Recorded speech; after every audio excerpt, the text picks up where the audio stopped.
Дали и други девојчиња од домот 25 мај биле сексуално злоупотребувани од штитеници? Овие сомневања доаѓаат од првиот човек на детската амбасада Мегеши, кој вели дека случајот со 13-годишната малолетничка која со месеци била силувана и принудена да абортира, се уште не ги дал главните одговори. Зошто досега се молчело, а Труд и социјала се мобилизира под притисок на јавноста, каде било обвинителството да реагира многу порано, и дали требало да биде доведен во прашање животот на детето за да се преземат мерки.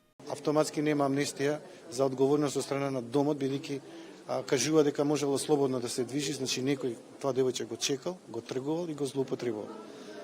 А има и сомнеш за постари штитеници дека ги злоупотребувале помалите девојчиња. Значи, морална одговорност е најмалку што треба да се направи од директорот од 25 мај. Тука бараме кривична одговорност. Од Труд и социјала без конкретен одговор дали ќе има кривична одговорност за поранешниот директор на домот.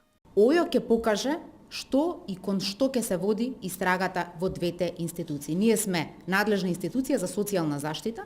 За случајот со 13-годишното девојче, Министерството за труд и социјала поднесе кривична пријава за 12 лица од Скопскиот центар за социјални работи, како и 12 пријави за прекршочна и дисциплинска постапка. Во притвор е и жена од Кавадарци која ја принудувала на проституција малолетничката. За целосно расчистување на случаите со сексуална злоупотреба на штитенички од домовите. Од Мегеши бараат од владата да нема застарување на делото. Полов напад врз дете кое нема 14 години.